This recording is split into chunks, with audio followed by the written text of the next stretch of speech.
আসসালামু আলাইকুম শিক্ষার্থীবৃন্দ। আজকে আমরা রবীন্দ্রনাথ ঠাকুরের রচিত সোনার তরী কবিতাটি নিয়ে আলোচনা করব।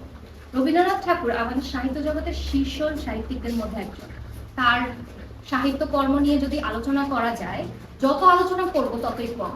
তাই যদি আমি কমের মধ্যে বলতে চাই, তাহলে তিনি একজন বিখ্যাত সাহিত্যিক, যিনি শুধু আমাদের এই উপমহাদেশ নয়, বরং পুরো পৃথিবীতেই নিজের নাম এবং খ্যাতি ভালো মতো ছড়িয়ে গেছেন। রবীন্দ্রনাথ ঠাকুর 7ই মে 1861 খ্রিস্টাব্দে জন্মগ্রহণ করেন জোড়াসাঁকোর বিখ্যাত ঠাকুর পরিবারে। রবীন্দ্রনাথ ঠাকুরের কোনো প্রথাগত শিক্ষা ছিল না এবং তিনি প্রাতিষ্ঠানিক শিক্ষার প্রতি তেমন আকৃষ্টও ছিলেন না। তবুও তার সাহিত্যকর্ম যদি আমরা দেখি বা তার সাহিত্যকর্ম যদি আমরা আলোচনা করতে যাই, তবে আমরা দেখতে পাবো যে অনেক মর্মার্থ আছে তার সাহিত্যকর্মে। তার সাহিত্যকর্ম নিয়ে অনেক বেশি আলোচনা করা হয় এবং তার বিভিন্ন সাহিত্যকর্মের মধ্যে সর্বোচ্চ স্তরের সাহিত্যকর্মের মধ্যে একটি হলো সোনার তরী। রবীন্দ্রনাথ ঠাকুর মূলত পরিচিতি বেশি লাভ করেছিলেন গীতাঞ্জলির জন্য, যেই রচনার জন্য তিনি পরবর্তীতে নোবেল পুরস্কার পান। এটাকে পরবর্তীতে তিনি ইংরেজিতে অনুবাদ করেছিলেন সং অফারিংস নামে। রবীন্দ্রনাথ ঠাকুরের মোট 2200-র বেশি গান রচিত রয়েছে এবং এছাড়াও তিনি একজন নাট্যকার, ঔপন্যাসিক এবং আমাদের সাহিত্যের জন্য উনি অনেক কিছু করে গেছেন। তিনি 1941 খ্রিস্টাব্দে 7ই আগস্ট মৃত্যুবরণ করেন এবং তার মৃত্যুতে আমাদের সাহিত্য জগতে অনেক বেশি বড় একটা শূন্যতা দেখা দেয়। রবীন্দ্রনাথের সোনার তরী নিয়ে যদি আলোচনা করতে চাই, এটি একটি গভীর এবং অনেক মর্মপূর্ণ মর্মার্থ সম্পন্ন একটি কবিতা। এই কবিতার মধ্যে আমরা এমন কিছু বিশেষ জিনিস নিয়ে আলোচনা করা হয় যে সকল বিষয় নিয়ে আলোচনা করাটা আসলে গুরুত্বপূর্ণ, বা যে সকল বিষয়গুলো জানাটা আসলে খুবই গুরুত্বপূর্ণ। সোনার তরী কবিতাটি মূলত 1892 খ্রিস্টাব্দে রচিত হয়েছিল এবং এটি সোনার তরী কবিতা গ্রন্থ যেটি, সেটার নাম কবিতা বা মূল কবিতা যেটা বলা হয়, যেটা দিয়ে মূলত ওই পুরো কাব্যগ্রন্থের কি বলা যায়, কাব্যগ্রন্থের সম্পূর্ণ যে ভাবটা এটা তুলে ধরা হয়েছে, যে আসলে মূল ভাবটা কি সোনার তরী কবিতার মাধ্যমে সেটাই তুলে ধরা হয়েছে।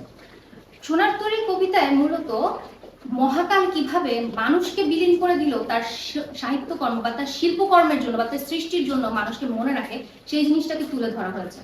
এখানে রূপক চরিত্র কিছু রয়েছে, রূপক কিছু বিশ্লেষণ রয়েছে।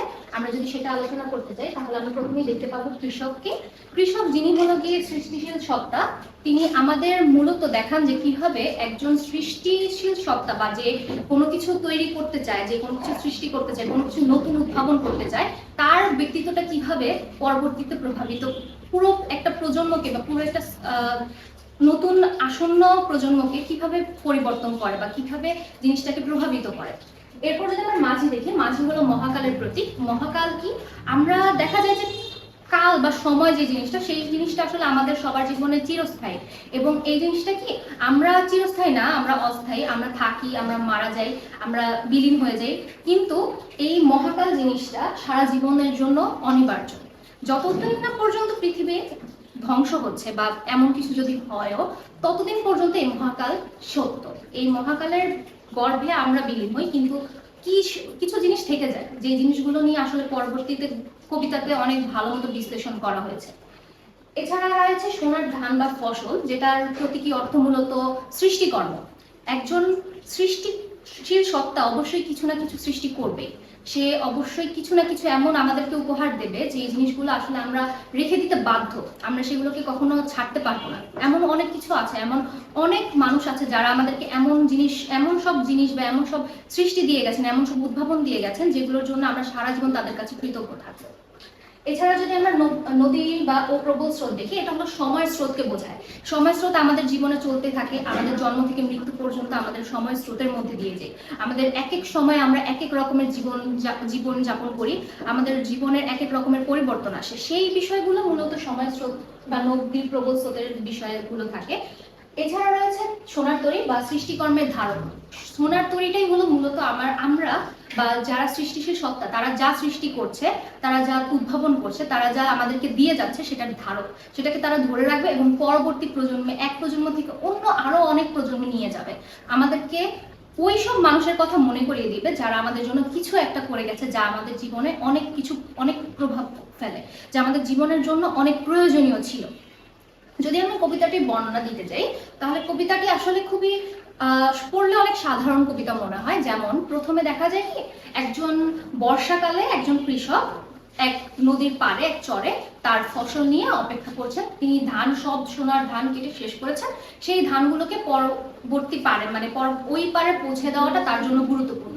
তিনি চাইছেন ধানগুলো যাতে বৃষ্টির আগে বা বর্ষার আগে ওই পারে পৌঁছে দেওয়া যায়। তাহলে কি হবে, পরবর্তীতে ওই ধানগুলো ওই পারে যারা আছে, ওই ধারের যারা মানুষ আছে তারা ব্যবহার করতে পারবে।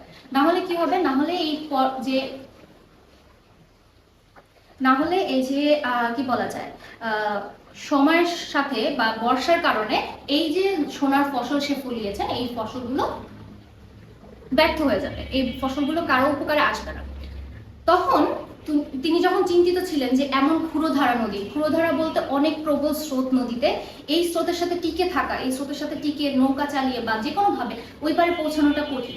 এই ক্ষুরধারা নদী পার করে কিভাবে ওনার যে সৃষ্টিকর্ম বা ওনার যে ধান, সোনার ফসল, এটা ওই পারে পৌঁছাবে।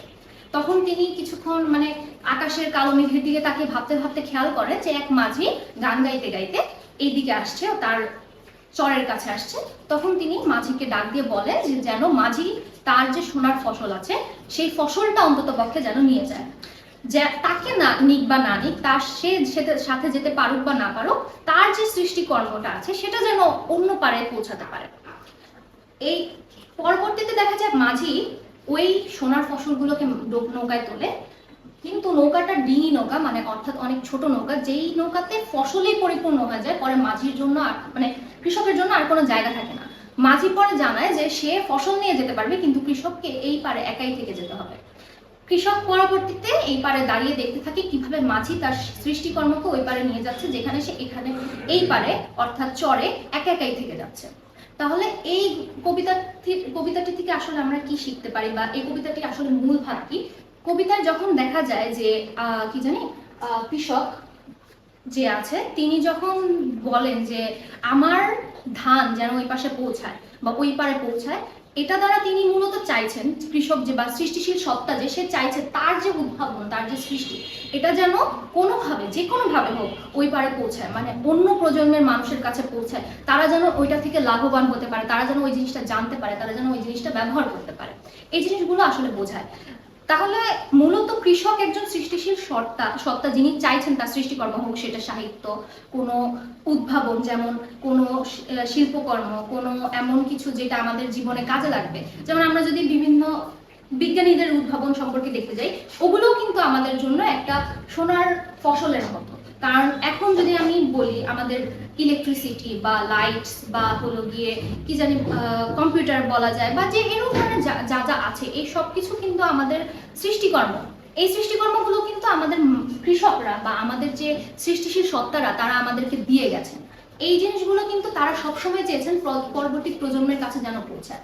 এখন মহাকালের বিষয়টি কি? মহাকালের বিষয় হলো মানুষের যে সময় স্রোত সেটা সীমিত। মানুষ এক সময় থাকবে, তার কিছু সময় পর সে বিলীন হয়ে যাবে, সে মৃত্যুবরণ করবে, সে থাকবে না। কারণ মানুষ অমর না, মৃত্যু বরণ করা আমাদের চিরন্তন সত্য, মৃত্যু চিরন্তন সত্য। এই জন্য এই জিনিসটা আসলে বাদ হয়ে যাবে। মানুষ যে আমি সে এক সময় না শেষ হয়ে যাবে।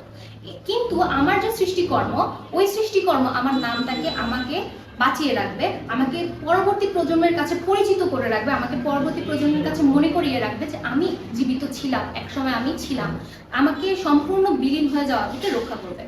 এছাড়াও যদি আমি পুরো কবিতাটি নিয়ে আলোচনা করতে যাই, এখানে মানে সাহিত্যিকরা যা দিয়েছেন, সাহিত্যিকরা বা সৃষ্টিশীল সত্তা যারা, বিজ্ঞানী বলা হোক, তারপর উদ্ভাবক বলা হোক, এরা আমাদেরকে যা দিয়েছেন এগুলো কিন্তু যদি সেটা এমন হয় যে তা আমাদের এমনভাবে প্রভাবিত করছে, ভালোর জন্য হোক বা খারাপের জন্য হোক, কোনোভাবে যদি খুব বেশি পরিমাণে প্রভাবিত করে, তাহলে অবশ্যই সেটা আমাদের সাথে থাকবে এবং সেটা আমাদেরকে বাঁচিয়ে রাখবে,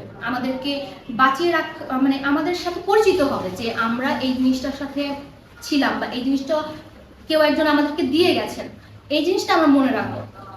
তাহলে কবিতাটিতে আসলে উনি চেয়েছেন যে উনি থাকুক বা না থাকুক, রবীন্দ্রনাথ নিজের যে একটা ইচ্ছা ছিল, তিনি চেয়েছেন যে তিনি থাকুক বা না থাকুক, তিনি জীবিত থাকুক বা মারা যান, তার সাহিত্যকর্ম যেগুলো, তার যে চাহিদা মানে ইচ্ছাগুলো, তার যে এত কষ্টের লেখনী, তার এত কষ্টের রচনা সমগ্র যেগুলো আছে, সেগুলো যেন মানুষের মাঝে হাজার বছর, লক্ষ কোটি বছর, যতদিন মানব সমাজ থাকবে, মানব জাতি থাকবে, ততদিন যেন মানব জাতির মধ্যে পরিচিতি পায়, ততদিন যেন মানব জাতির মধ্যে বেঁচে থাকে, এই জিনিসটা আসলে চেয়েছে। তাহলে মহাকাল আসলে সবকিছু নেয় না। মহাকাল মূলত আমাদের যে সৃষ্টিকর্ম, যেগুলো মানুষকে প্রভাবিত করছে, মানুষকে উপকার করুক বা অপকার করুক, এমন না যে খারাপ জিনিসগুলো আমাদের মাঝে থাকে না, তবু আমরা ওগুলোকে এড়িয়ে যাওয়ার চেষ্টা করি। কিন্তু যেগুলো ভালো, যেই জিনিসগুলো উন্নত, যেই জিনিসগুলো আমাদেরকে ভালোভাবে প্রভাবিত করে, সেই জিনিসগুলোর জন্য আমরা আসলে মানুষগুলোকে মনে রাখি, এবং মানুষগুলোকে আমরা সবসময় নিজেদের মাথায় রাখি যে না, এই মানুষটা আমাদেরকে এইভাবে প্রভাবিত করে গেছে। তিনি কিন্তু নেই, তিনি আমাদের মাঝে নেই, তিনি আমাদের মাঝে মাঝ থেকে চলে গেছেন। তিনি আমাদের থেকে অনেক আগেই, মানে আমাদের পরিচয়, আমাদের সাথে তার কোনো সম্পর্কই নেই, কিন্তু তবুও আমরা তার সাথে সম্পর্কিত শুধুমাত্র তার সাহিত্যকর্মের কারণে, তার সৃষ্টির কারণে। এই জন্য মূলত সোনার তরী একটা খুবই গভীর ভাবের একটা কবিতা, যেই কবিতাটার দ্বারা মূলত আমরা বুঝতে পারি যে আমরা যা করব, আমরা পরবর্তী প্রজন্মকে বা আমাদের সমাজকে, আমাদের আসন্ন যে সময় আছে, ওই সময়কে আমরা যেটা দিয়ে যেতে পারবো, ওই জিনিসটার কারণেই মূলত মানুষ আমাদেরকে মনে রাখবে, এবং মানুষ আমাদেরকে স্মৃতির পাতায় ধারণ করবে, আমাদের কথা বারবার মনে করবে, আমাদেরকে খেয়ালে রাখবে যে না, এই মানুষটার জন্য আমরা এই জিনিসটা পেয়েছি।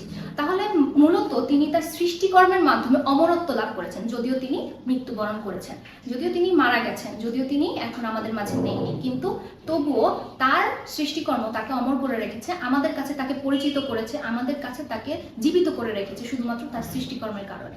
এই জন্য আমাদের উচিত সবসময় এই কবিতার যদি ভাবার্থ আমরা বুঝতে পারি, তাহলে আমাদের উচিত হবে সবসময় এমনভাবে চিন্তা করা, বড়, যাতে আমরা নিজেদেরকে সাহায্য করার পাশাপাশি, নিজেদেরকে অগ্রগামী করার পাশাপাশি, আমরা যেন আমাদের সমাজ, আমাদের আসন্ন ভবিষ্যৎ, আমাদের ভবিষ্যৎ প্রজন্ম বা আমাদের আসন্ন যে সময় আছে, তার জন্য কিছু করার চিন্তা করতে পারি, বা তার জন্য কিছু দেওয়ার চিন্তা করতে পারি, যেটা তাদের মনে আমাদেরকে সবসময় জীবিত রাখবে। তাহলে আজকের ক্লাস এখানেই শেষ হচ্ছে। আল্লাহ হাফেজ।